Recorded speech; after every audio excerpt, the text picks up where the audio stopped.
We all have a phone in our pockets. Maybe you're looking at your screen right now. If you turn around and look at your surroundings, you'll probably see a few others doing the same thing. In line, at the grocery store, at the gym, on the street. It's become so normal that we can't keep our hands out of our pockets. But why?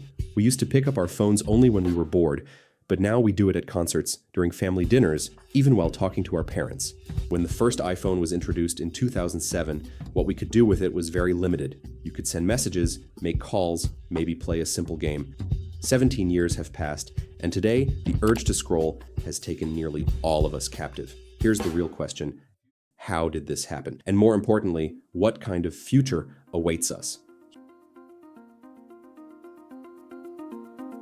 Humanity's greatest weakness is its curiosity. This trait has pushed us forward, enabled discoveries, but that same impulse has become social media's most powerful weapon, because without you realizing it, thousands of people are working to keep you glued to the screen. Everything was designed intentionally. Apps work like slot machines. You swipe down, something new appears. Dopamine lights up a little keep going signal in your brain, but there is a common misunderstanding. Dopamine isn't released when we're happy, but when we're chasing something. So what we're actually addicted to isn't the reward, but the pursuit of it. Social media offers us an endless hunting ground, the hope of finding the next funny video, the next interesting post. That's why it's so hard to quit. So what does this mean for our future? Essentially, two different paths lie ahead.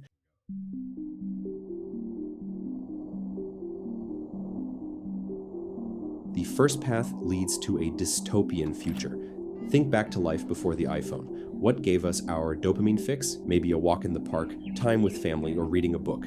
These were healthy sources.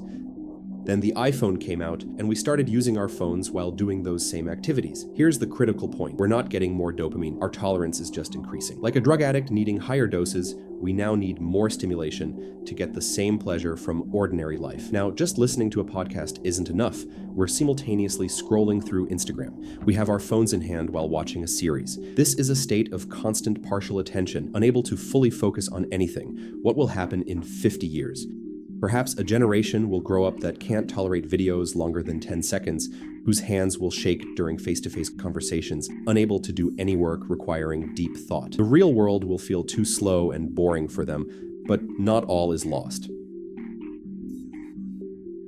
As humans, we also have the ability to recognize our instincts and restrain them. Have you noticed the recent rise in popularity?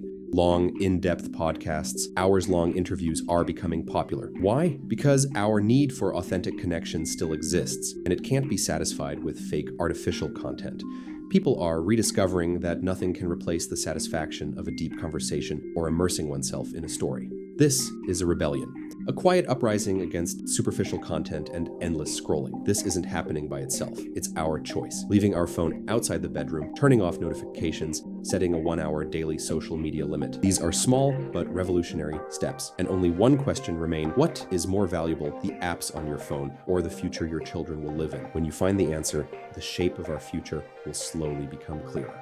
The choice is yours.